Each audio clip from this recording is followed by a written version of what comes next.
देखो आज हमारे लाल जी को जन्म है, क्या है? और हमारे यहाँ ऐसा कहा जाता है, हम ब्रजवासियों का ऐसा भाव है कि जब चौथा दिन होता है तो हमारे ठाकुर जी के आ जाने के बाद ब्रज को आनंद, इसलिए हमारे यहाँ कहते हैं ब्रजवासी लडुआ की कथा चालू है। जब है काई की कथा मतलब मीठी आनंददायी। अब तक 3 से 4 दिन जिसने ज्ञान को श्रवण कर लिया होगा वही कृष्ण लीला को समझने की योग्यता को प्राप्त करता है। कृष्ण रस इतनी जल्दी समझ नहीं आता, वो दिखने में जितने नटखट हैं उतने ही अंदर ज्ञान और गंभीर से भरे हैं। इसलिए कृष्ण को समझने के लिए, कृष्ण की लीला को समझने के लिए ही 4 दिन ज्ञान प्रसंग हैं। और जो उनको पचा लेता है, उसको समझ लेता है, उससे नींव बना लेता है, फिर कृष्ण प्रेम की इमारत खड़ी हो जाती है और उस चीज को ठीक से रास प्रसंग में, भगवान की बाल लीलाओं में समझ सकेगा। तो आइए बड़े भाव के साथ हम हमारे लाल जी का जन्म महोत्सव मनाएंगे, बड़े भाव के साथ गाते हुए। हे नंद जीरा लाला में फेरू थारी माला, नंद जीरा लाला में फेरू थारी माला। हे मुरली, हे मुरली, हे मुरली जोर की बजाई रे नंद लाला। हे मुरली जोर की बजाई रे नंद लाला। हे मुरली जोर की बजाई रे नंद लाला। मुरली जोर की बजाई रे नंद लाला। ये मुरली क्या है? प्रभु की कथा की आवाज, निमंत्रण ही मुरली है। जैसे ही पता चलता है भक्त को अभी कथा होने वाली है, तो सारे काम करके माताएं, बहनें, भाई सब आते हैं कहाँ पर? कथा श्रवण करने। माने भगवान ने मुरली बजाई। अब किस किस ने सुनी? मुरली तो श्याम बजाई पर गोपिका ही सुन पाई। यानी जिन जिन को भगवान ने चयन किया होगा, चुना होगा, वही सुन के दौड़ेंगे। तो यहाँ बैठे हुए आप सभी कौन हैं? गोपी हैं ठाकुर जी के। चाहे वो कैसे भी हो, भाई रूप में हो, बहन रूप में हो, आत्मा रूप में, सब क्या हैं? गोपी हैं। तो बड़े भाव के साथ मुरली की हे नंद जीरा लाला में फेरू थारी माला। नंद जीरा लाला में फेरू थारी माला। नंद जीरा लाला में फेरू थारी माला। नंद जीरा लाला में फेरू थारी माला। हे मुरली जय हो, हे मुरली जय जय। हे मुरली जोर की बजाई रे नंद लाला। हे मुरली जोर की बजाई रे नंद लाला। हे मुरली भर मन भाई रे नंद लाला। हे मुरली मन बजाई रे नंद लाला।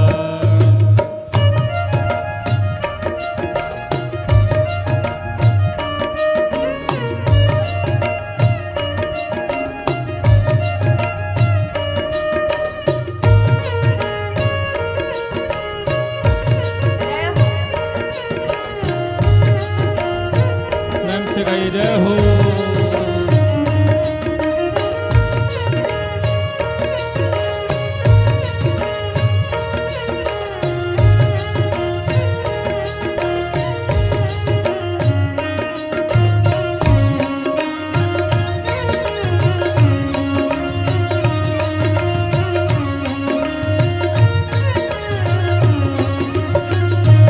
हे मुरली री आवाज में तो बागा में सुनी थी। मुरली की आवाज में तो वागा में सुनी हे थे। मुरली री आवाज में तो बागा में सुनी थी। मुरली की आवाज में तो वागा में सुनी।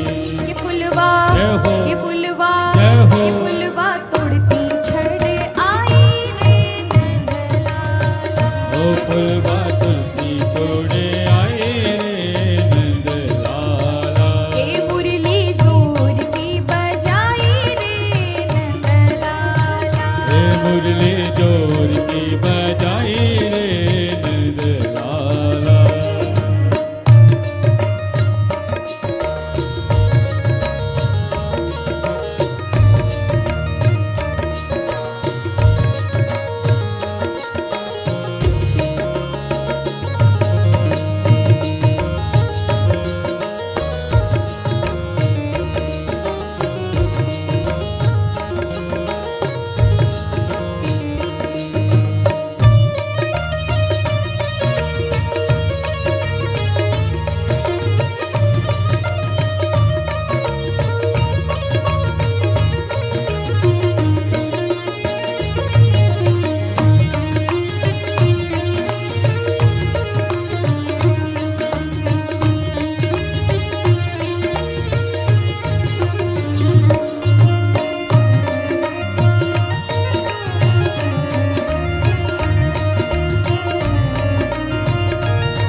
मुरली जोर की बजाई रे नंद लाला।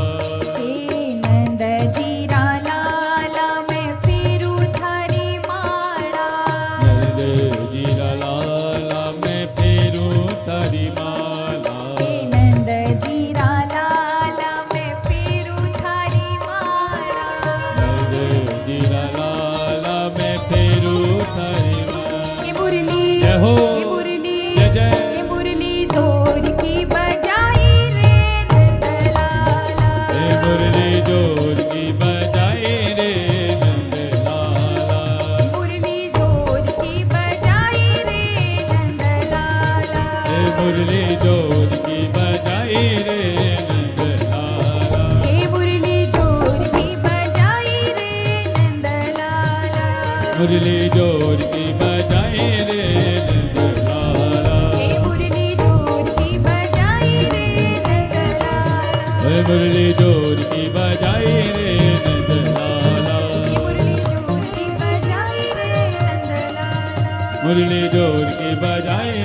नंद लाला।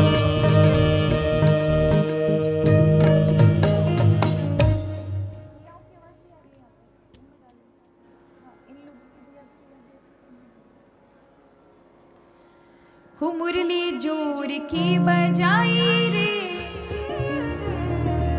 नंद लाला। नंद जीरा लाला में फिरू थारी।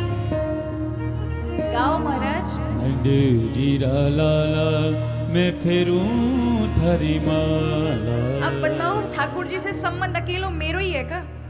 आप सबको है महाराज। आप सब ठाकुर जी के भक्त तो तभी यहाँ पर विराजमान हो महाराज। तो फिर अकेले मेरे थोड़े ना नंद जी और नंद जी के लाला आप सबन के महाराज। तो सब गाओ। नंद जी रो लाला में फिरू थारी माला। नंद जी लाला मैं फेरूं थारी माला। नंद जी लाला में जपू थारी माला।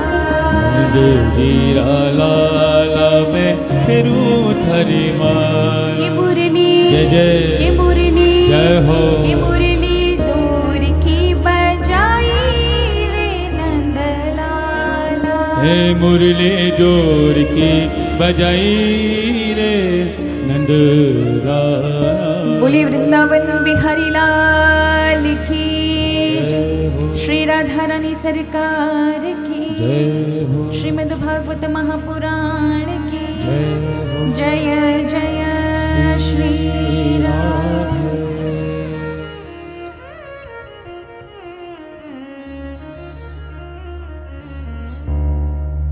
परम मंगल में परात्पर अखिलेश्वर सर्वस्व सार सिंधु नन नंदन ब्रजजन वंदन भक्त उर्चंदन सर्वस्व भगवान श्री हरि के चरणों में वंदन प्रणाम। श्री राधा रानी के चरणों में वंदन प्रणाम। प्रभु की वांग में शब्द में साक्षात कृष्ण स्वरूप श्रीमद् भागवत कथा के चरणों में वंदन प्रणाम। राजा रामचंद्र जानकी मैया श्री हनुमंत लाल के चरणों में, भोलेनाथ माँ पार्वती पराम्बा जगदम्बा मैया के चरणों में, आचार्य चरण श्री निम्बार्क भगवान के चरणों में वंदन प्रणाम। आद्य गुरु भगवान शंकराचार्य के श्री चरणों में, श्री निम्बार्क भगवान के चरणों में वंदन प्रणाम। दादा गुरुदेव उद्धव देवाचार्य धमन देवाचार्य श्री नरदास जी महाराज के चरणों में वंदन प्रणाम। सदगुरुदेव भगवान के चरणों में वंदन प्रणाम। चारों संप्रदायों के चारों आचार्यों के चरणों में वंदन प्रणाम। श्री व्यास भगवान, श्री सुखदेव जी, सूत जी, सौनकादिक ऋषियों के चरणों में वंदन प्रणाम। नारद आदि सनकादिक ऋषियों के चरणों में वंदन प्रणाम। कथा में आवाहित पूजित देवव्रती मंडल के चरणों में वंदन प्रणाम। स्थान देवता, कुल देवता, ग्राम देवता, पितृश्वर देवता सभी को वंदन प्रणाम। मंच पर आसीन उपव्यास स्वरूप ब्राह्मण देवताओं को वंदन प्रणाम। मेरे सहयोगी संगीत बंधुओं को भी वंदन प्रणाम। और आप सभी हरि वैष्णव जन जो यहाँ उपस्थित हैं, आप सभी को व्यासपीठ की ओर से वंदन है, प्रणाम है, नमन है। आज कथा का चतुर्थ दिवस है और कल हम सभी ने भगवान के कपिल उपाख्यान का श्रवण किया। किस प्रकार से अपनी माँ को माध्यम बनाकर भगवान ने जो सांख्य सवीज ज्ञान है, कपिल भगवान ने जो सांख्य शास्त्र दिया है वो प्रकृति पुरुष के विषय में है, लेकिन यहां जो भागवत में दिया है वो सवीज है, मतलब सामान्य लोग भी उसका पालन करके आत्म कल्याण कर सकते हैं। फिर हमने कि इस ज्ञान को कैसे जीवन में उतारें। देखो, सुनने में कई बातें अच्छी लगती है पर सारी थोड़ी ना कथा की बातें आप जीवन में उतार लेते हैं, उतरती है।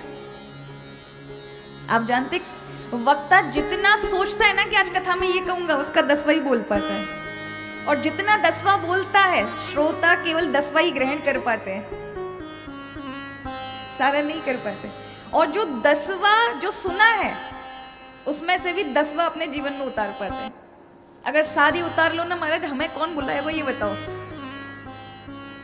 नहीं जीवन में उतार पाते हो तभी हमें बार बार ज्ञान श्रवण करना पड़ता है। क्यों? जैसे नाई के पास उस्तरा होता है, अब तो सलून वाले हो गए महाराज, अब बड़े स्टाइलिश लोग हो गए, अपडेट हो गया हर चीज।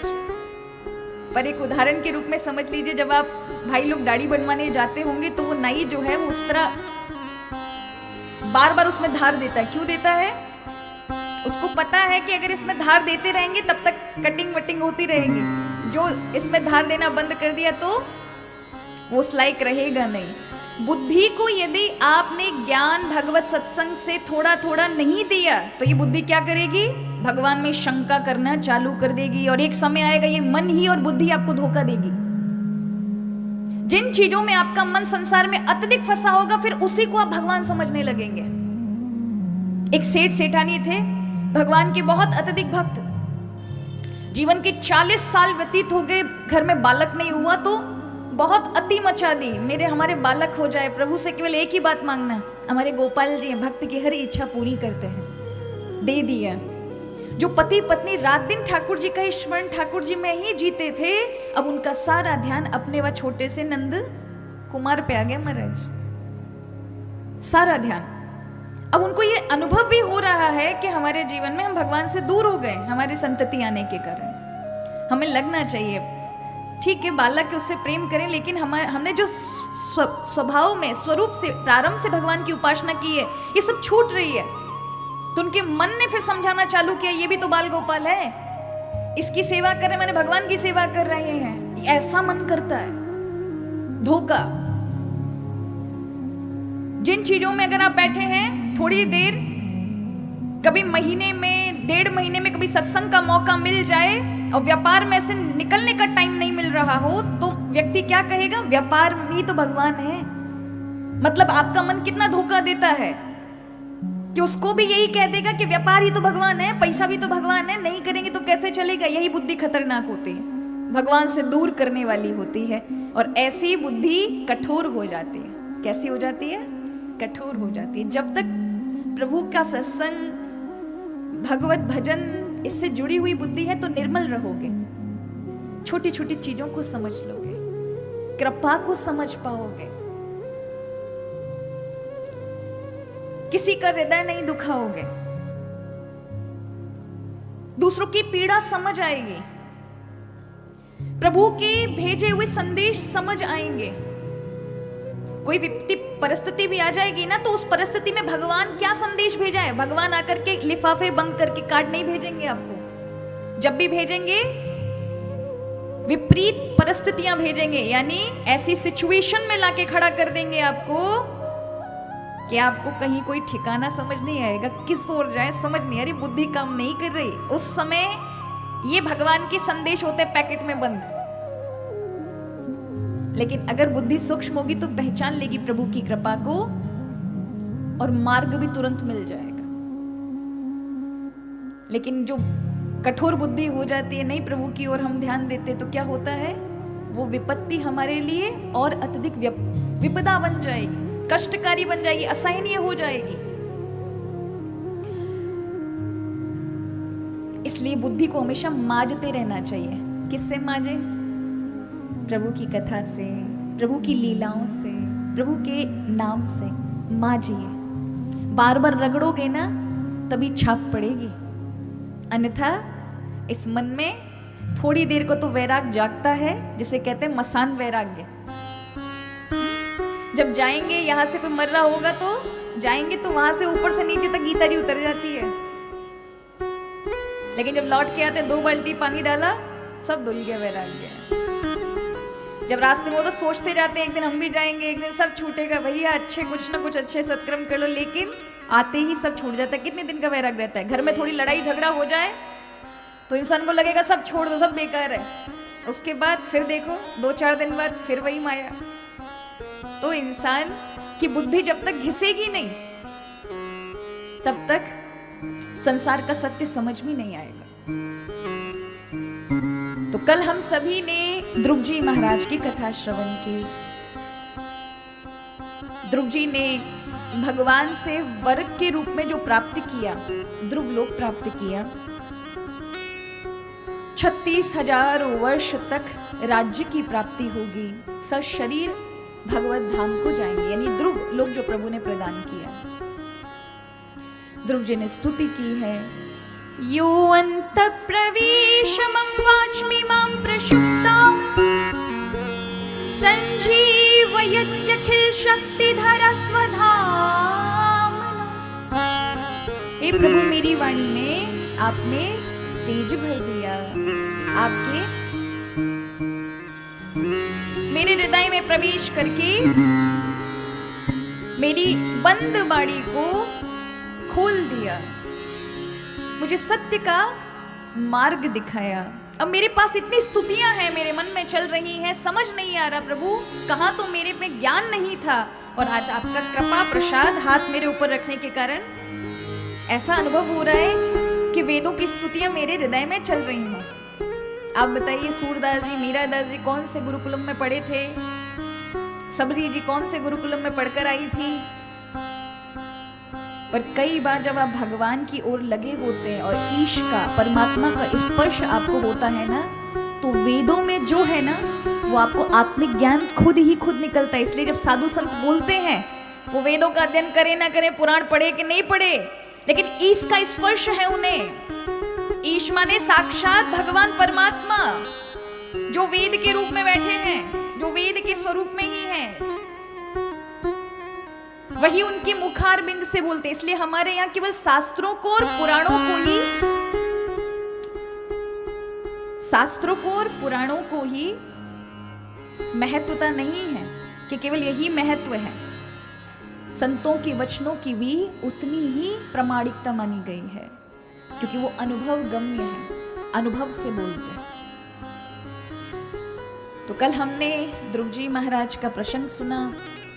ध्रुव जी महाराज के ही वंश में आगे चल करके इस पीढ़ी में देखो महाराज,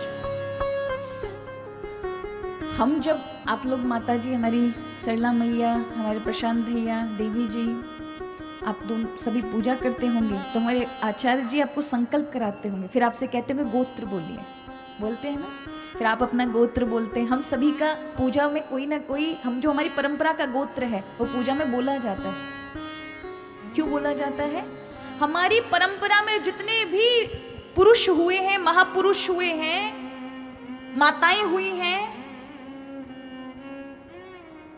उन सभी के बीज हम में पड़े हुए हैं। आपके जो गोत्र है ना, इन गोत्रों के ऋषियों के बीज हैं आपके अंदर, डीएनए के रूप में। ये सब, ये तो आज प्रमाणिक हो गया है। आजकल हम चैन तोड़ लेते हैं, कहीं का कहीं विवाह कर लेते हैं और कहते हैं कि ये क्या, हम इन बंधनों में क्यों बंधे, ये तो सब ऐसे ही है, शास्त्रों की बातों में हम चलेंगे। भैया ठीक है, जो कह रहे हैं हम अपने मन की करेंगे, शास्त्रों को हमें बताने की और साधुओं को बताने की जरूरत नहीं है हमें। अरे इतने तुम समझदार होते तो बताने की आवश्यकता ही नहीं पड़ती ना। लोगों को गाड़ी चलाना भी नहीं आता है, इसीलिए नगर पालिका वाले जब रोड बनाते हैं तो क्रॉसिंग, बड़े बड़े जेब्रा लाइन बनाते हैं, बड़े बड़े बोर्ड लगाते हैं। उनको पता है इन बेवकूफों में आती नहीं है, कहीं ना कहीं दुर्घटना ग्रसित कर देंगे। तो यहाँ 60 किलोमीटर की स्पीड पे चलाओ या 80 पे चलाओ, ऐसा ऐसा क्यों लगाते हैं? ये निषेध क्यों है, रोक क्यों है? और फिर भी ट्रैफिक पुलिस लगी रहेगी इतना सब करने के बाद भी, क्योंकि पता है लोगों का स्वभाव किस प्रकार का है, लोगों की समझ कितनी है। इसीलिए शास्त्रों ने, हमारे ऋषियों ने जो विधि ऐसे चलो और ऐसे नहीं करना है ये बताया है, उसके पीछे उनको पता है हमारी बुद्धि के बारे में, कितनी बुद्धि है हमें। अगर हम हमारी श्रृंखला की चैन को तोड़ लेंगे तो फिर उसका परिणाम हमारे आने वाली पीढ़ी पर, हमारे बच्चों पर पड़ना ही पड़ना है। चाहे वो बौद्धिक स्तर पर पड़े, स्वास्थ्य स्तर पर पड़े या फिर जीवन के ऊपर पड़े। सामान्य नहीं, वो आपको नहीं दिखेगा, लेकिन बहुत गहरी दृष्टि से देखोगे आगे चल करके, तब तुम्हें समझ आएगा। तो हमारी कुल परंपरा में जो जो ऋषि हुए हैं उन्हीं के गोत्र हमारी परंपरा में चलते हैं। उन गोत्रों की चैन को कभी नहीं तोड़ना चाहिए। कभी लोग विवाह अलग अलग उसमें कर लेते हैं ना, ये गलत है। पर जैसी ठाकुर जी की इच्छा, पर प्रयास करो हमारे स्वार्थ के लिए हम हमारे ऋषियों की परंपराओं को ना तोड़ें, उसे बनाकर रखें। तब अपने अपने पितरों के लिए अपने ऋषि, हम पे 5-5 ऋण लगे रहते हैं। हम कभी कुछ करते हैं? पितृ ऋण, मातृ ऋण, देव ऋण, ऋषि ऋण, ये सभी ऋण है हमारे ऊपर। भूत ऋण, भूत ऋण तब चुकेंगे जब आप वृक्ष लगाएंगे, तब इस पृथ्वी की सेवा करेंगे, गंगा को पवित्र रखेंगे, गंगा में स्नान करेंगे, तीर्थों में जाएंगे, पशु पक्षियों को कुछ डालेंगे, मछलियों को दाना डालेंगे, इससे भूत ऋण। क्योंकि ये भूमि से आपका शरीर बना है, ये भूमि ही पोषित कर रही है आपको। जल अन्न कहाँ से ले रहे हैं आप? इसी पृथ्वी से ना। तो इस पृथ्वी का ऋण चुकाना पड़ेगा आपको, तभी पृथ्वी की चीजें आपके अंग में लगेंगी, अन्यथा इसके दुष्परिणाम आपके शरीर में, आपके जीवन में आ जाएंगे। देव ऋण, जब आप पूजा पाठ करते हैं, अभी एक कथा आप श्रवण कर रहे हैं, पूजा कर रहे हैं, इससे देव ऋण चुक रहा है। जब हम यज्ञ से, कर्म अनुष्ठान से जुड़ते हैं तो देव ऋण चुकता है। ऋषि ऋण, हम पुराणों का श्रवण करते हैं, उनके बताए हुए मार्गों पे चलते हैं और उससे हमारे जो लाभ मिलता है उससे ऋषि ऋण चुकता है। पितृ ऋण, कई लोग कहते हैं पूर्वजों की सेवा करिए, अच्छी बात है, बिल्कुल करनी चाहिए, और माता पिता की सेवा करिए तो पितृ ऋण चुकता है। पर सच में पितृ ऋण आपने चुकाया है, इसका उदाहरण क्या है? आपकी संतानें संस्कारवान होंगी, विवेकी होंगे, आपकी संतानें सदाचार से, धर्मात्मा आपने नहीं डाला लेकिन उनमें स्वयं से जागृत हुआ है, भोली, निष्कलंक, ऐसे भयावह वातावरण में भी भोलापन, हृदय में प्यूरिटी है, धर्मात्मा है, माता पिता की आंखों से ही समझ जाते हैं, कहना नहीं पड़ता। कई बार माता पिता को कहना पड़ता है लाला कर लो, बेटा कर लो, बेटियों कर लो, नहीं समझते। और जो इशारे से समझ रहा मेरे माता पिताजी को ये है और स्वयं भावनाओं को समझ के सामने प्रकट कर दें, वो कहते हैं सदाचारी। समझ लो तुमने अपना पितृ ऋण चुकाया है, तभी तुम्हें ऐसी संस्कारी संतानें प्राप्त हुई। ये सामान्य नहीं है।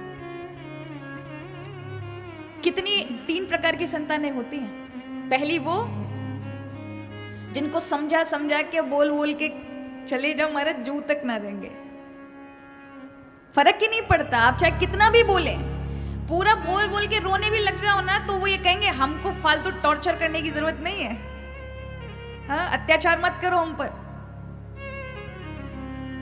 और दूसरी जिनको कहना पड़े तब समझ आए, वो भी मध्यम है लेकिन सही है। और संस्कारी धर्मात्मा संतान पितृ ऋण चुकाया है तब मिलती हैं, और वो हैं संस्कारी, भावनाओं को समझने वाले। अगर हमारे माता पिता ने कभी इच्छा करी तो हम उसके लिए पूरा जोर लगा देंगे। संस्कारी संतान, माता पिता ने इच्छा की हम वृंदावन जाएंगे, कभी कभी चारों धाम जाएंगे, और उनको पता है, और बच्चा कहता है अभी मेरी इस प्रकार की स्थिति नहीं है, लेकिन प्रभु मुझे जिस दिन भी इस प्रकार का सामर्थ्य प्रदान करेंगे, मैं मेरे मैया पिता के सबके लिए 4 धाम कराऊंगा। मन की, माता पिता की मन की इच्छा को समझ ले, या जीवन में किसी प्रकार का कोई कष्ट माता पिता को वो कह नहीं रहे लेकिन समझ जाए स्वतः ही, और कहीं आपको चिंता करने की जरूरत नहीं है। ऐसी संतानें हमारा संस्कारी होती हैं। जरूरी नहीं वो एक कमरा में तुम्हारे संगी रहे, वो साथ में रहे, ये जरूरी नहीं है, लेकिन हृदय से आपसे इतना प्रेम लगाव है कि जब चाहे, जब उन्हें पता चले हमारे माँ पिताजी को कोई कष्ट है, तुरंत दौड़ करके आए। क्योंकि कई बार ऐसी संतानें होती हैं जिनको बाहर जॉब करनी पड़ती है घर को चलाने के लिए या किसी कार्य के लिए, पर अपने माता पिता के लिए इतनी समर्पित। तो ये भाग्यशाली। तब समझिएगा आपके पितृ आप पर प्रसन्न हैं, भगवान की विशेष कृपा और आपके पितरों के धर्म के कृत्य आपको प्राप्त हो रहे हैं। अब आपको बढ़ाने चाहिए, तो क्या करें पितरों के लिए? बढ़िया दान करिए, भगवत कार्यों के शास्त्रों को बांटिए, श्रीमद् भागवत कथा बांटो, भगवत गीता बांटो, रामायण बांटो। नहीं बांटते महाराज। और ये ना कर सको तो ज्ञान यज्ञ कराओ, ये ज्ञान यज्ञ जन जन तक जाए। कई लोग पुस्तक नहीं पढ़ेंगे, कम से कम ज्ञान यज्ञ से सुनकर के जीवन में आ जाएगा, उससे कुछ तो सार लेंगे। और जब भी श्राद्ध इत्यादि आए उनके प्रति श्रद्धा रखें, भाव रखें, उनके निमित्त कुछ ना कुछ सत्कर्म करें। तीर्थों में जाएं तो ऐसे भगवत भक्ति भाव रखें, लेकिन जब किसी तीर्थ स्थान में जल नदी के पास जाएं तो पितरों के लिए अवश्य जल निकालें। अपने पितरों संस्कृति के प्रति, कि हमारी परंपरा के प्रति हम कुछ दान सत्कर्म करें, तो केवल यही कि जिन्होंने मुझे इस जीवन में, भगवान की तो कृपा है कि आत्मा के रूप में उन्होंने मुझे यहाँ पर भेजा, मेरा आत्म कल्याण करने के लिए मुझे समय समय पर प्रभु कृपा करते हैं, ये प्रभु की कृपा है। लेकिन मैं इसको भी नहीं भूल सकता कि जिसके कारण मेरा आज अस्तित्व है, ये परंपरा भी मेरे लिए महत्वपूर्ण है। उनके लिए आप क्या करते हैं? क्या आप तीर्थ स्थानों में कुछ दान करते हैं? आप वहां जाकर के कुछ भूमि मंदिरों में देते हैं, गौशाला के लिए देते हैं, भंडारा कराते हैं, अन्न क्षेत्र खोलते हैं, जल दान करते हैं, क्या करते हैं? जिसमें संकल्प होना चाहिए। एक होता है सेवा, एक होता है दान। दान सेवा में अलग विषय हो जाता है। आपने किसी गरीब को देखा, आपने जाकर के अपने कपड़े उठाए दे दिए, ये सेवा है। लेकिन दान अलग है। दान आपकी पीढ़ी दर पीढ़ी को प्राप्त होता है, और आपकी इस पीढ़ी वर्तमान पीढ़ी को प्राप्त होता है। और दान उस प्रकार का होता है कि वो स्टोरेज खाली नहीं होता महाराज। इसलिए दान की महिमा संकल्प के साथ किया जाता है। गौदान संकल्प के साथ, ऐसे ही नहीं दे सकते। हाँ, कन्यादान तो संकल्प के साथ। कहीं कुछ करते हैं तो संकल्प बहुत आवश्यक है। संकल्प माने समय, समय को हम केंद्र में करके, आप संकल्प जब देखते हैं तो हर दिन, हर तिथि, हर नक्षत्र, इस समय योग क्या है, करण क्या है, किस पीढ़ी का कौन सा व्यक्ति इस समय ये कार्य करा, किस स्थान पे हो रहा है, ये सभी समय में सूर्य और चंद्रमा की स्थिति क्या है, बृहस्पति की स्थिति इस समय क्या है, मतलब सेलेस्टियल जितने भी आपके ब्रह्मांड के ग्रह हैं उनको भी, उनकी भी दिशा, स्थिति, इस समय यहाँ की क्या स्थिति है, क्या नक्षत्र चल रहा है, किस तिथि में, किस संवत्सर में, किस कल्प के अंतर्गत, किस भूमि पर, हर एक छोटे छोटे सूक्ष्म सूक्ष्म टाइम की पॉइंट को रखा जाता है। तब आपकी पीढ़ी को प्राप्त होगा, आपको प्राप्त होगा, आपकी परंपरा को प्राप्त होगा, आपके ऋषियों को प्राप्त होगा। सामान्य नहीं होता संकल्प। इसलिए कभी भी तीर्थ स्थान में जाओ, क्या प्रमाण है आपने तीर्थ में स्नान किया, जब तब किया, तीर्थ स्थान का संकल्प ये प्रमाण रहेगा, वो मिट नहीं सकता। इसलिए संकल्प की विशेष महिमा है महाराज। तो यहां ध्रुव जी महाराज के ही परंपरा में आगे चलकर अंग राजा हुए, बड़े धर्मात्मा, बड़े धर्मात्मा। लेकिन इनकी संतान जिसका नाम था वैन, अत्यंत आतताई, अत्यंत दुर्गुणी। दुर्गुणी का अर्थ है कि कठोर हृदय। वो इतने सरल हृदय, अत्यंत धर्मात्मा, भगवान की सदैव भजन पूजा करने वाला, और उसको ऐसी संतान मिली जो लोगों को सताती थी। इतना दंड कि उसने अपने आप को अहंकार में कह दिया मैं ही भगवान हूं, क्योंकि राजा जो राजगद्दी पर बैठता है, प्रजा का पालन करता है, प्रजा के लिए वही भगवान है। किसी भगवान की को मानने की जरूरत नहीं है, मेरे मंदिर बनाए जाएं। इस प्रकार से उसने प्रजा के लिए तो थोड़ा सुविधा की, लेकिन प्रजा से धर्म छीन लिया।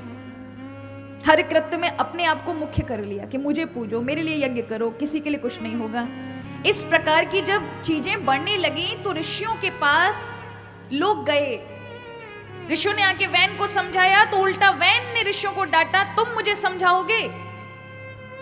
तो ऋषियों, सप्त ऋषि थे, उनको क्रोध आ गया, और क्रोध करने से उन्होंने हूं शब्द कहा कि तुम्हारी इस प्रकार का दुस्साहस कि तुम हमारे सामने ये कहो। राजा का दंड जो है वो प्रजा के ऊपर चलता है। राजा जो कहेगा प्रजा को मानना पड़ेगा। प्रजा के ऊपर दंड है, इसे दंड देना है या नहीं देना, ये दंड का अधिकार राजा के पास है। लेकिन राजा भी स्वतंत्र नहीं है। राजा के ऊपर राजगद्दी पर बैठने के बाद जब उसको दंड दिया जाता है, ये इस प्रक्रिया है, ये इस तरह की कि जब दंड दिया जाता है तो कहा जाता है कि आज से प्रजा को दंड देने का अधिकार आप में है। लेकिन उसी समय उसके ऊपर पुरोहित जो गुरु होता है वो उसके ऊपर दंड रखता है, मतलब डंडा अपना रखेगा और कहेगा राजा तुम दंड देने के अधिकारी हो, लेकिन तुम्हारे ऊपर भी दंड है, तुम स्वतंत्र नहीं हो, तुम्हारे ऊपर धर्म का दंड है। इसलिए जो भी निर्णय करोगे धर्म पूर्वक करना है। तो यहां वैन की मृत्यु हो गई ऋषियों के क्रोध करने से। वैन की मृत्यु हो जाने के कारण अब चोरों का अत्यधिक आतंक मच गया, प्रजा परेशान होने लगी। ऋषियों को बड़ा दुख हुआ, हमने अत्यधिक क्रोध कर दिया, राजा तो मारा गया। तो फिर उन्हीं का मंथन करने से और भगवान की भावना करने से जब मंथन किया तो पहले उस वैन का जो दोष था वो बाहर आया। उसी का नाम कलयुग है। शांति बना के रखें, यथास्थान विराजमान हूं।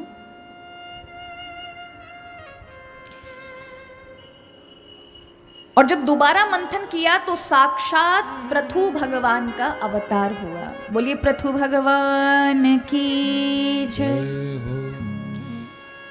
जब अत्यधिक अधर्म बढ़ता है तो ये जो पृथ्वी है जिस पे हम बैठे हैं, ये भूमि अपनी चीजों में जो देती है वो देना कम कर देती है। अन्न में कमी आ जाएगी, खेतों में जितना अन्न के दाने पड़ते हैं उसमें कमी आ जाएगी, जल की वर्षा में कमी आ जाएगी, औषधियों में, औषधि के जो गुण हैं उनमें कमी आ जाएगी।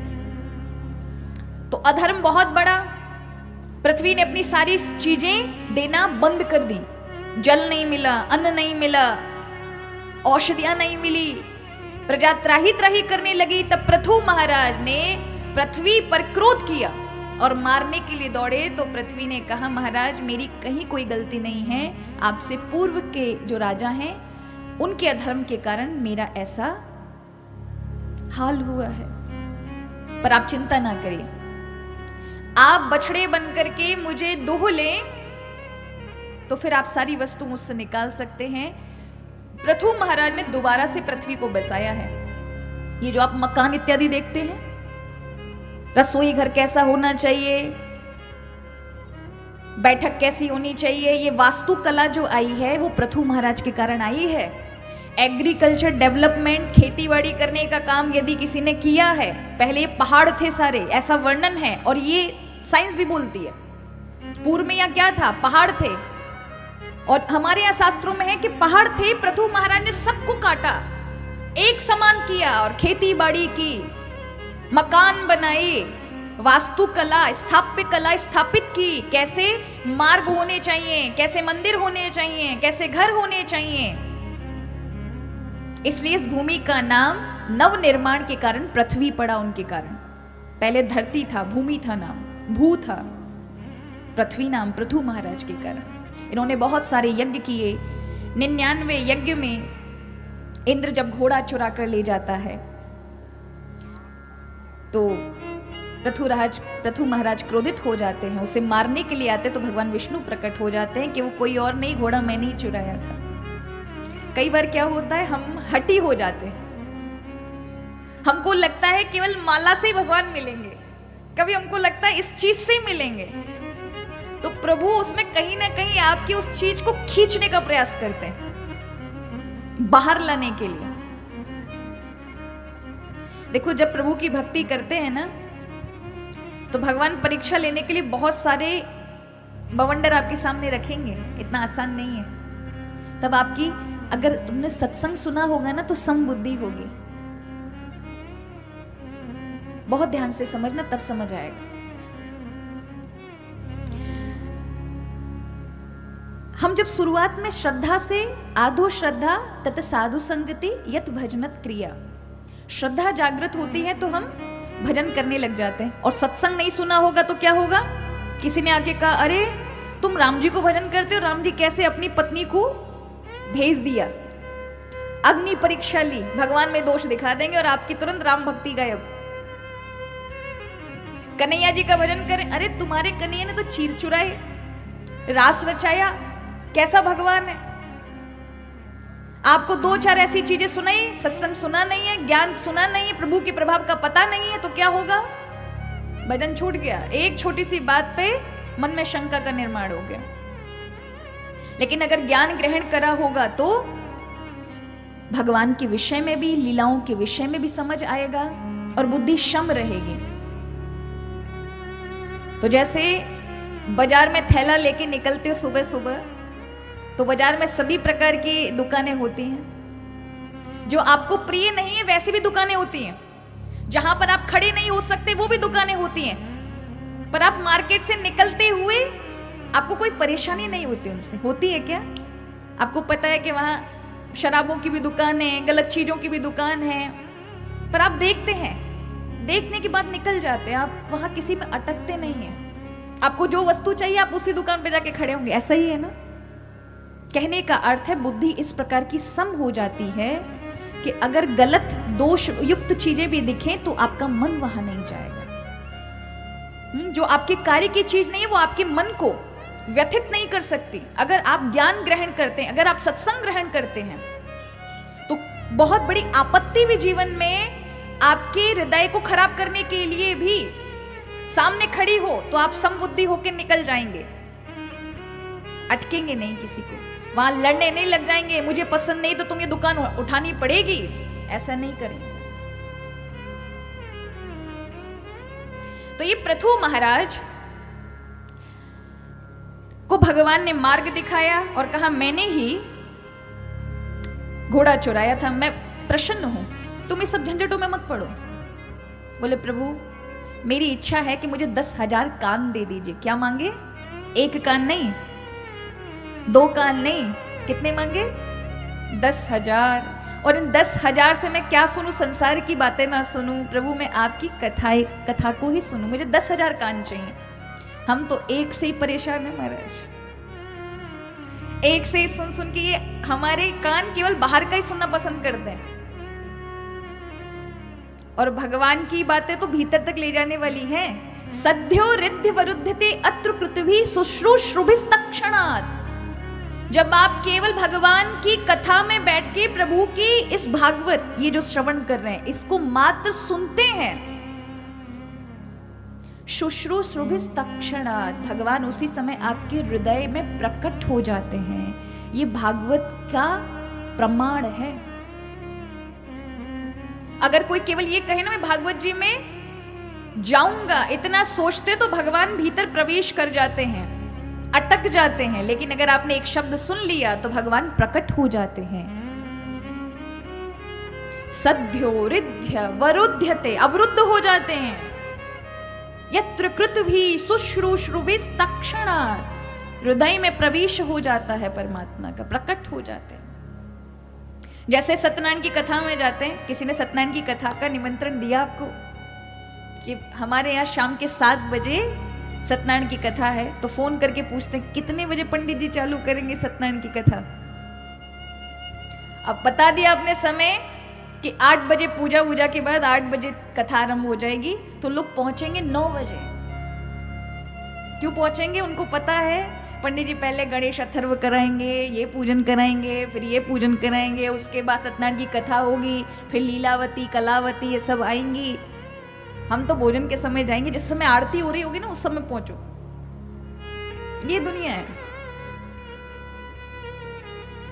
और अचानक वो 9 बजे का 8 बजे का टाइम समझ करके गए, लेकिन पंडित जी आए नहीं है, ट्रैफिक में फंसे हैं, अटक के रह गए महाराज। अब जा नहीं सकते क्योंकि पता है लीलावती कलावती के साथ जो हुआ वो हमारे साथ ना हो जाए। तो अटक के रह गए कि नहीं रह गए? उसी तरह से जब आप सोचते हो कि आज कथा में जाएंगे, भागवत कथा को श्रवण करने जाएंगे, तो प्रभु अटक के रह जाते हैं उसी तरह से। लेकिन जब आप श्रवण करते हैं तो शुश्रूषुभिस्तक्षणात्, तक्षण प्रभु का प्रकाश आपके हृदय में। इसलिए कथा मात्र कथा नहीं है, जीवन की व्यथा को समाप्त करने का मार्ग है।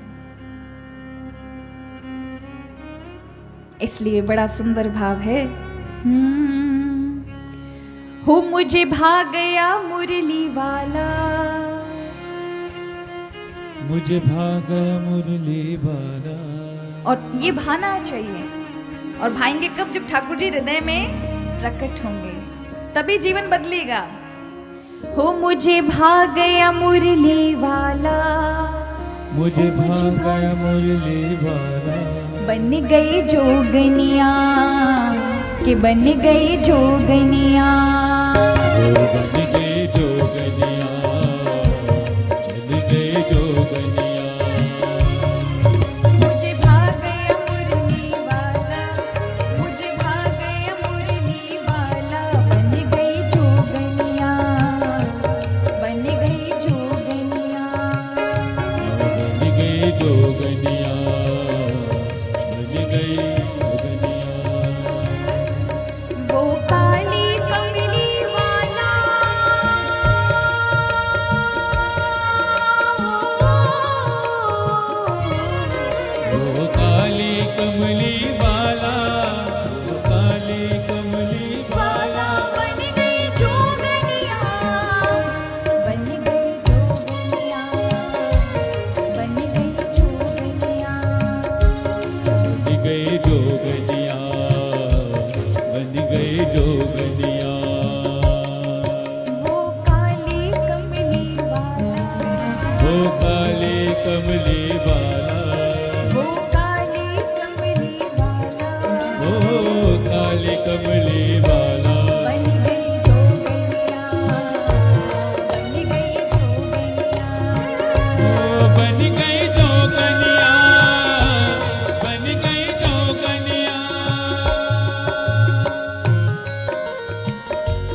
श्याम तिलक लगाए।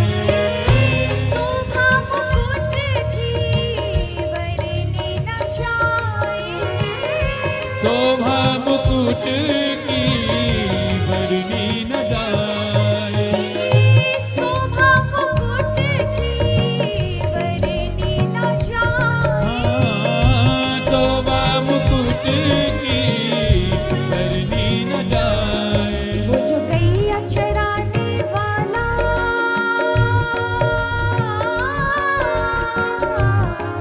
वो जो गैया चराने वाला, वो जो गैया चराने वाला बन गई जोगनिया, बन गई जोगनिया, बन गई जोगनिया। ओ बन गई जोगनिया, बन गई जोगनिया, बन गई जोगनिया, ओ बन गई जोगनिया, बन गई जोगनिया।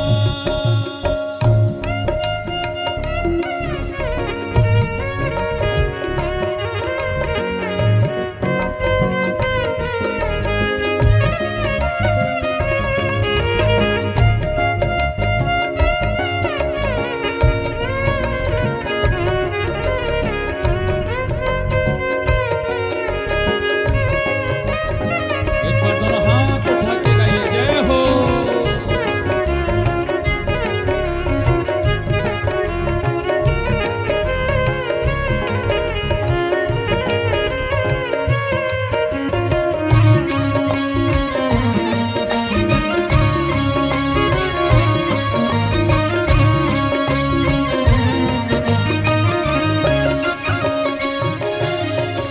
कुंज गलीन में यमुना तट पे, कुंज गली में यमुना के तट पे।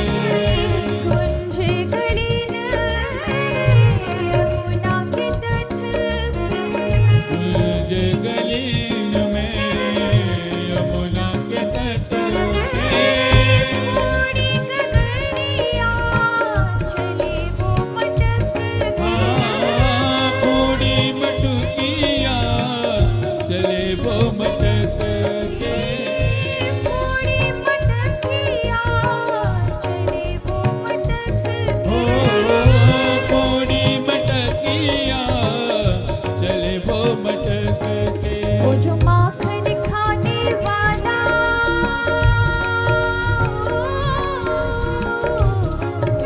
जो माखन खाने वाला,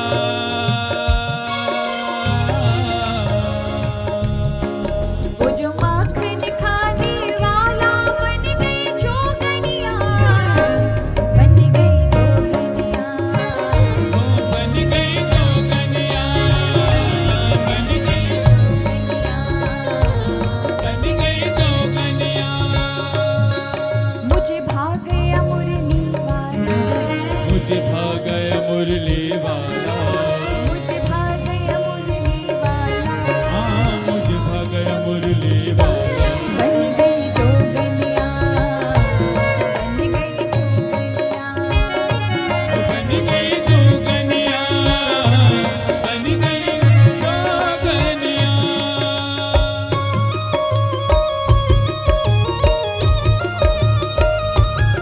जय हो।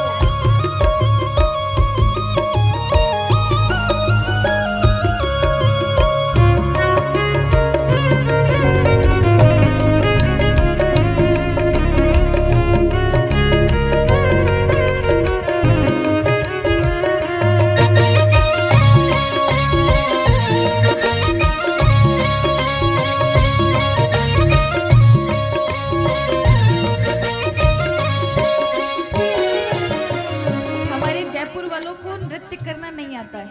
बैठे बैठे भी नृत्य होता है। मैं देखो माता बहनें नृत्य कर रही है ना, आप बैठे बैठे कर सकते हो। कैसे करते हैं? कैसे करते हैं? ऐसे करो हाथ, ऐसे पूरे पूरे, शर्माओ नहीं, पूरे पूरे, भाई लोग भी, आप भी। और कैसे करेंगे? बन गई जोगनिया, के बन गई जोगनिया,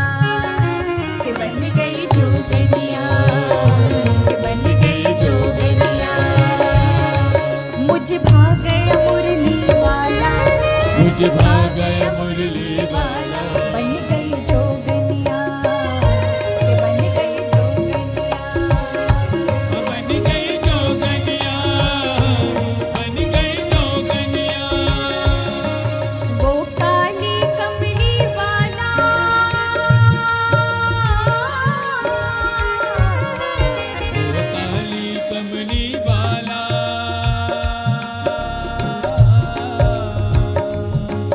वो काली कमली वाला बन गई जोगनिया, जय हो। बन गई जोगनिया, बन गई जोगनिया, बन गई जोगनिया, बन गई जोगनिया। बनी मैं जोगनिया, बन गई जोगनिया, बन गई जोगनिया, बन गई जोगनिया। बन गई जोगनिया, बन गई जोगनिया, ओ बन गई जोगनिया, बन गई जोगनिया। बनी मैं जोगनिया, बन गई जोगनिया, ओ बन गई जोगनिया, बन गई जोगनिया। बन गई जोगनिया, बन गई जोगनिया। ओ बन गई जोगनिया, बन गई जोगनिया।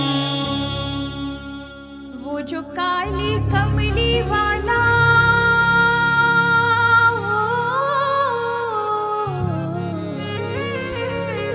जो काली कमली वाला। बन गई जोगनिया, बन गई जोगनिया। बन गई जोगनिया। इन्हीं ध्रुव जी महाराज के आगे चल के वंश में प्राचीन वरही नाम के राजा हुए। इस प्रकार से ये वंश को यहीं विश्राम दे करके हमें सुखदेव जी लेके चलते हैं अगले वंश की ओर, और वो है मनु महाराज के दूसरे पुत्र प्रियव्रत जी महाराज। ये प्रियव्रत जी महाराज को युवावस्था में ऐसी भक्ति का जागरण हुआ कि इनके मन में वैराग्य जाग गया और गंधमादन दक्षिण भारत में जाकर के इन्होंने तप किया। नैष्ठिक ब्रह्मचारी बनकर ब्रह्मचर्य का लेकर और ग्रस्त जीवन में ना आने का ऐसा दृढ़ प्रतिज्ञा ली। पर क्योंकि ब्रह्मा जी ने तो संसार की सृष्टि इसलिए की जिससे आगे बढ़े, तो ब्रह्मा जी ने आकर समझाया। नारद जी ने कहा कि गृहस्थ में रह करके भी भगवान की भक्ति और प्रभु को पाया जा सकता है। बस अपने जीवन में दृष्टि में ज्ञान और मन में वैराग्य लाओ। सुन के प्रियव्रत जी महाराज ने विवाह किया। इनके ही वंश में आगे चलकर नाभि राजा के यहाँ ऋषभ भगवान का जन्म हुआ। ये ऋषभ भगवान हमारे 24 अवतार में 8वें अवतार हैं और जैन संप्रदाय में, यानी जैन जो धर्म है वो हिंदू धर्म का एक हिस्सा ही मान लो महाराज। हम एक और बात है, आप जैन धर्म में कभी भी जब जैनियों के पास बैठोगे तो आपको कभी अनुभूति नहीं होगी कि ये आपसे अलग है। ये जैनों में बहुत खासियत है, हम उसको अलग धर्म करके देखते हैं, पर जैन धर्म का ये बड़प्पन है और इस प्रकार का गौरव है कि उनकी संस्कृति में हम हमारी सनातन संस्कृति को भी देखते हैं। और जितना सनातन संस्कृति के लिए जैन लोग आप देखेंगे कितना दान पुण्य जैन लोग हम भगवत कार्यों में मंदिरों में करते हैं, भगवत भक्ति में आगे हैं। तो जैन धर्म अलग नहीं है, हमारे ही 8वें अवतार जो ऋषभ भगवान है जिनकी कथा अब हम सुन रहे हैं, यही जैन धर्म के प्रवर्तक हैं। वहां इनको आदि नाथ के नाम से जानते हैं। बोले ऋषभ भगवान की जय। प्रथम तीर्थंकर हैं ऋषभ भगवान। जैन धर्म में भी 24 तीर्थंकर हैं। तो प्रथम तीर्थंकर में ऋषभ भगवान का अवतार हुआ है। तो ये हमारे हिंदू धर्म में 24 अवतार में 8वें अवतार हैं। इनके इंद्र की कन्या जयंती के साथ विवाह हुआ। 100 पुत्र हुए। कितने पुत्र हुए? जिनमें 80 जो पुत्र थे वह तो सारे के सारे क्या बन गए? हाँ, 90 जो पुत्र थे वो सारे के सारे ब्राह्मण बन गए। 9 पुत्र जो थे वो योगेश्वर बन गए और 1 पुत्र जो था वह पूरे भारतवर्ष में उसी के कारण अजनाब खंड में जहां तक पृथ्वी है वहां तक का सम्राट बन गए। लेकिन पिता की शिक्षा का इतना असर पड़ा कि 25 वर्ष की आयु में उन्हें वैराग्य जागृत हो गया।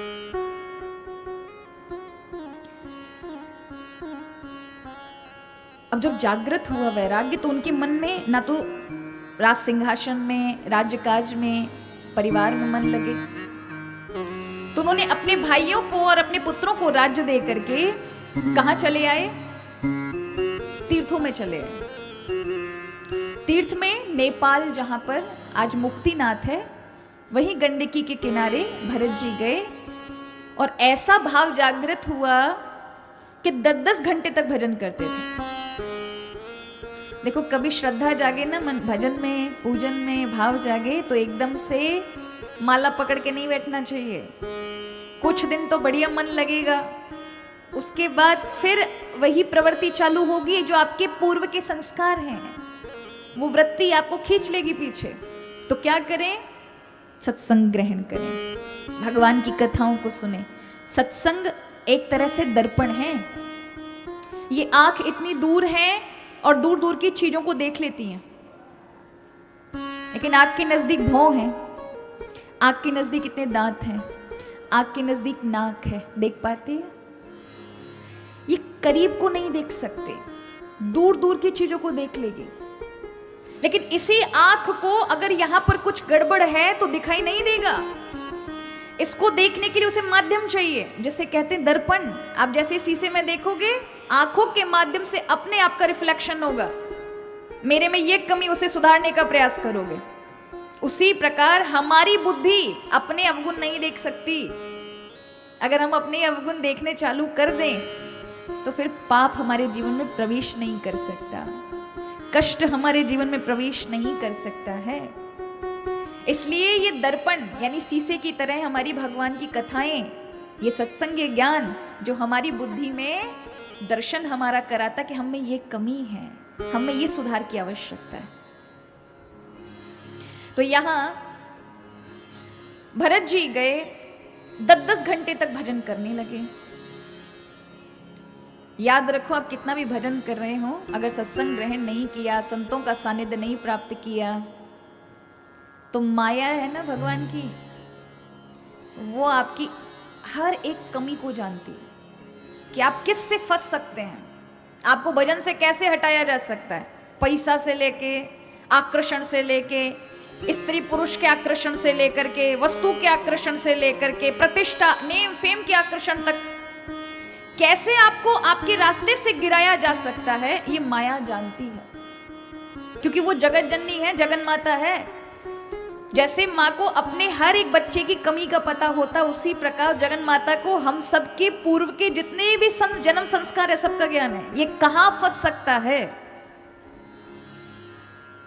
और जिसने पूरा संसार छोड़ दिया, पत्नी, बच्चे, राजकाज, और 10-10 घंटे आकर एकांत में भजन कर रहा है जंगल में, आज उसको फंसाने के लिए पता है क्या किया माँ ने? भगवती की माया। एक दिन गंडकी नदी के किनारे भजन कर रहे थे, तभी एक हिरणी आई, गर्भवती थी, जल पी रही थी, पीछे से शेर दहाड़ा, हिरणी ने छलांग लगाई, बालक बह गया। हिरणी तो मर गई, लेकिन गर्भपात होने से जो बालक बहा वो जाके भरत जी से टकराया। अब उन्होंने जैसे कोई आघात अनुभव किया तो एकदम से देखते हैं कि कोई फड़फड़ा रहा है, तो वो देखते छोटा सा बालक है। एक बार को मन में आया, मुझे इसको नहीं पकड़ना, फंस जाऊंगा। लेकिन अंदर का मानव जाग गया। आखिर सत्व गुण से संपन्न भगवान का भजन कर रहे थे, दया कैसे नहीं आती। उठाया, आश्रम लेके आए, उसको सुखाया, उसका थोड़ा खान पान का ध्यान रखा। कुछ दिन के अंदर वो जैसे जैसे बड़ा होने लगा, चाटने लगा। अब तो भरत जी ने नदी के पास जाना ही बंद कर दिया। क्यों? कहीं मैं भजन में बंद, आंखें बंद करके रहा, समाधि ध्यान में अवस्थ हो गया, इस बालक को कोई हिंसक जीव ना खा जाए।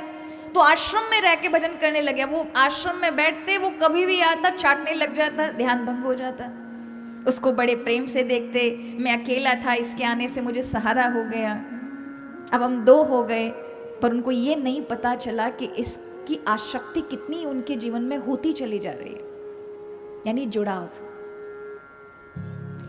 अपने बालक पत्नी सबको छोड़कर आया हुआ वो राजा जो महात्मा बन चुका है, आज एक हिरण में इतना जुड़ाव हो गया, इतना जुड़ाव हो गया कि कुछ वर्षों के बाद जो भजन 10-10 घंटे का था वो 2-2, 2.5-2.5 घंटे भी नहीं बन पाता। उसमें भी हिरण की चिंता रहती है, 10 बार झांकते हैं वो कहाँ चल रहा है, क्या कर रहा है। और अचानक एक दिन झुंड में निकल गया और जब वह उठे तो देखा हिरण नहीं, पूरे जंगल में घूमे, मृत्यु आ चुकी थी। राजा का सारा शरीर शिथिल हो गया, लेकिन उनको याद बनी रही, उनको पता है मेरी मृत्यु होने वाली है, पर हिरण की ओर से जुड़ाव जो इतना प्रगाढ़ था वो छूट नहीं रहा, मेरा हिरण मेरा हिरण। और अचानक आज जब ज्ञान हुआ कि मेरी मृत्यु बस निकट है तो ग्लानि हुई। सारा ध्यान खींच करके अपना पूर्व का ध्यान किया कि मैंने अपना सब कुछ छोड़ा था, किसके लिए, भजन के लिए। मैंने वन में भी क्या कमाया, भजन तो बना ही नहीं मेरा, मेरी आसक्ति इतनी हो गई। हिरण से अपना मन त्याग करके और भगवान की ओर जोड़ा, पूरा सारा ध्यान अपनी चेतना को एकाग्र करके भगवान का भी ध्यान से जुड़े ही थे, तभी वो हिरण मृत्यु काल में राजा के समीप आके खड़ा हो गया। देखा माया कितनी प्रगाढ़ है, भगवान में ध्यान लगा सकती है। चेतना भगवान से छूटकर हिरण में गई। अंतकाले च मामे विस्मरण मुक्ता कलेवरम। अंतकाल चेतना जिस ओर ध्यान करती है, अगला जन्म आपको उसी में मिलेगा। और राजा को अगला जन्म हिरण की योनि में प्राप्त हुआ। हिरण योनि तो मिल गई, लेकिन किए हुए भजन पूजा, ये जो पुण्य है ना, ये कभी कहीं समाप्त नहीं होते, उस योनि में भी प्राप्त हुए। उन्हें ज्ञान था कि मैं कौन था, मैं एक राजा था, कैसे फंसा। तो एकांत में रह के अन्य हिरणों से अलग रह करके भगवान का भजन ही करते थे। हिरण की योनि समाप्त की और एक ब्राह्मण, कानपुर में कानिकुब्ज ब्राह्मण के यहाँ उनका जन्म आखिरी जन्म था। उनको ये भी ज्ञान हो गया, क्योंकि 2 जीवन में उन्होंने भजन किया है, तो उन्हें 3-3 जन्म का भी इस ब्राह्मण योनि में याद था कि पूर्व में राजा था, फिर हिरण था, और ये मेरा आखिरी जन्म है और इस जन्म को खराब नहीं करना। तो माता पिता बहुत प्रयास करते कि इसको पढ़ा लिखा दें, लेकिन उनको पता था पढ़ लिया तो फिर पंडित जी बन जाएंगे, फिर लोगों के विवाह कराएंगे, फिर बाकी सब काम करेंगे, फिर झंझटों में पड़ जाएंगे, फिर ये करेंगे वो करेंगे, भगवान का भजन बन नहीं पाएगा, इसके लिए थोड़ी ना आए हैं, पागल बन जाओ। तो माता पिता कहते सब कुछ आता था, सब कुछ ज्ञानी थे, फिर भी पागलों की तरह करते थे कि जैसे कुछ आता ही नहीं है। पिताजी को 12 साल हो गए गायत्री मंत्र रटाते रटाते, पर एक भी अक्षर नहीं बोला। पिता ने कहा जड़ है, और ऐसे ही दुख में पिताजी मर गए। पिता ने 2 विवाह किए थे, जिसमें भरत जी और एक कन्या का जन्म हुआ, और बाकी दूसरी पत्नी से 4 भाई बेटों का जन्म हुआ। मरते हुए पिता ने अपने पुत्रों से कहा कि मेरे इस छोटे का जो पागल है, इस पगले का ध्यान रखना। 4 भाई बड़े वेद पाठी ब्राह्मण थे, कर्मकांडी थे, कह तो दिया ध्यान रखेंगे। और उसके बाद जो जड़ भरत जी की दुर्दशा की उन लोगों ने, उनसे काम लेते। अब क्योंकि जड़ भरत जी तो उनकी चेतना केवल और केवल परमात्मा में ही जुड़ी रहती थी, खेतों में उनसे काम करवाते। किस जगह पर कि चोर जानवर ना आए, इसलिए खड़ा रहा कर, तो पुतले की तरह खड़े रहते थे। कभी कुछ देते, कभी बासा घर में जो बचता था 4-4 दिन का वो उन्हें देते, लेकिन वो कभी विचार नहीं करते। जैसे थैले में कोई भी वस्तु डाल ली जाती है, उसी प्रकार वो जो भी देते थे वो अपने अंदर डाल लेते थे। अच्छा है, बुरा है, कसेला है, मीठा है, क्या है, कोई स्वाद का ज्ञान नहीं। जहां मन में आए वहां सो जाना, जो फ्री में काम कराए उसे मुफ्त में काम कर देना, इस प्रकार का उनका। क्योंकि शरीर से तो आप काम करा सकते, लेकिन उनकी चेतना तो 24 घंटे हरि भजन में ही लगी रहती थी। इस प्रकार के महापुरुष थे, लोग उन्हें पहचान नहीं पाए। हमेशा हमको लगते हैं महात्मा जी कौन है, बढ़िया महाराज सब तामझामो, वो महात्मा है नहीं। ये भी महात्मा है, लेकिन कई बार महात्माओं की चाल अनोखी है महाराज, महात्माओं के स्वभाव अनोखे हैं। आपको महात्मा केवल और केवल माथे पे ये तिलक, माला, कंठी, जटाएं और बढ़िया सफेद या भगवा वस्त्र पहने, यही महात्मा नहीं होता। ये तो प्रत्यक्ष दिखाई पड़ रहा है, लेकिन स्वभाव का नाम महात्मा है। कई बार ऐसे छुपके रहने वाले, भजन करने वाले, जिनको आप महात्मा नहीं समझ सकते, ऐसे लोग महात्मा होते हैं, क्योंकि स्वभाव महात्मा होना चाहिए। हमारे व्रज में परम बड़े बड़े कोटि कोटि ऐसे ऐसे महापुरुष हैं, उच्च कोटि के, कि जिनके दर्शन मात्र से आपके हृदय में भगवत भक्ति का जागरण हो जाए, जो वैदी भक्ति करने से होता है। श्रवण कीर्तन स्मरण पाद सेवनम अर्चनम वंदनम दास सख्यम आत्मनिवेदनम, प्रभु सब कुछ आपका। उस स्थान पे पहुंचने के बाद जो योग्यता आती है, तब भक्ति मिलती है, वो केवल महात्माओं का दर्शन करने से प्राप्त हो जाता है। मतलब भगवान की भक्ति और प्रभु की कृपा अनुकंपा उनके दर्शन मात्र से प्राप्त हो जाती है। ऐसे ऐसे महात्मा, और इस पूरे भारतवर्ष में। अब आपके पुण्य हैं कि नहीं उनके दर्शन करने के, ये आपके ऊपर है। कई लोग कहते हैं ना आजकल महात्मा नहीं बचे। अरे आपके पुण्य उतने नहीं है कि आप ऐसे महात्माओं के दर्शन कर पाए। आज भी ये भूमि महात्माओं से खाली नहीं है, पर आपके पुण्य भी तो होने चाहिए। एक विदेशी आया यहाँ पर, जिस समय बड़ा हमारे स्वामी विवेकानंद के बाद बड़े बड़े महापुरुषों का बड़ा प्रचार चला, तो एक विदेशी आया, उसने कहा मैं देखना चाहता हूं कि ये योगियों की भूमि है।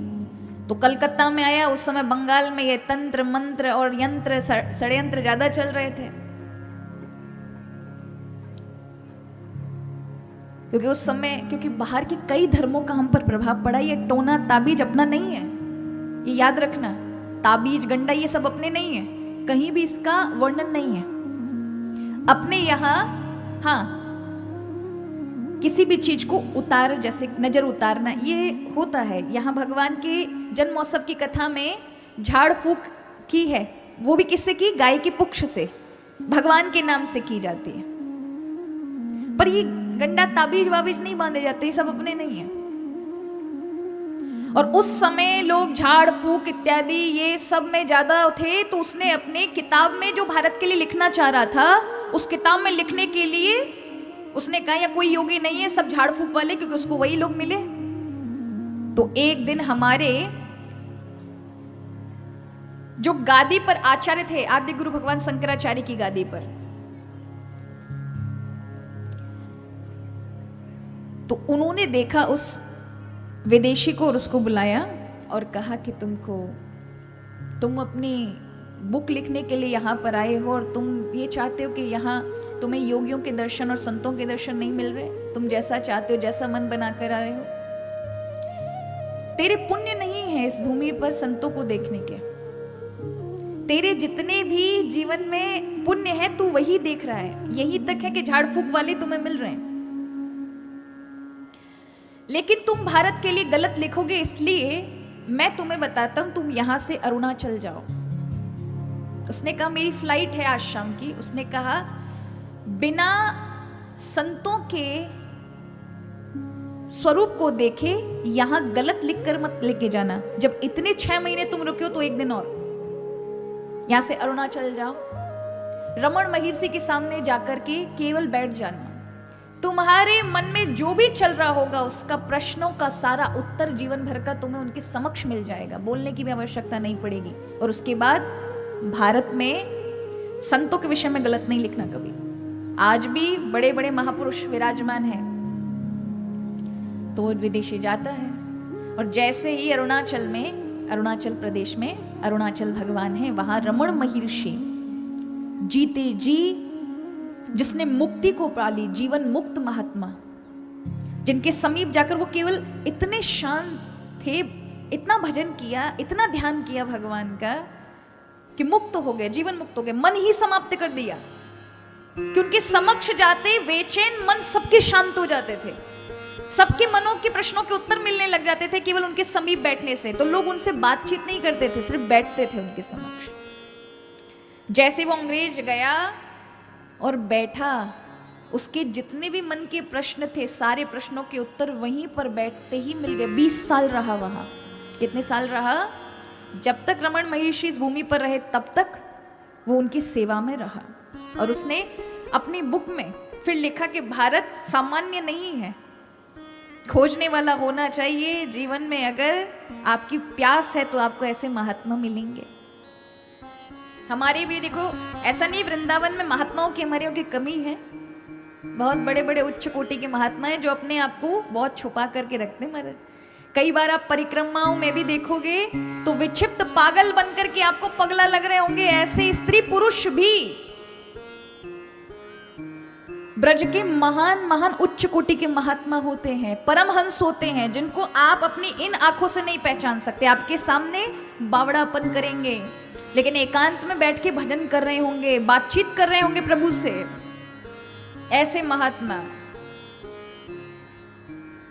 और ऐसे ऐसे महात्मा जो कुटियाओं के अंदर बंद रह करके भजन करते हैं। अभी हमारे यहाँ ब्रज में ब्रज को भाव जगाने के लिए श्री जी ने जिन पे कृपा करी है, ऐसे हमारे बाबा, ऐसे हमारे महापुरुष श्री प्रेमानंद जी महाराज, आप सभी जानते हैं। ब्रज के भाव को, ब्रज रस को, राधा महत्व को, राधा तत्व को जिन्होंने पूरे विश्व भर में फैला दिया। हमको आज सुबह ही खबर पड़ी कि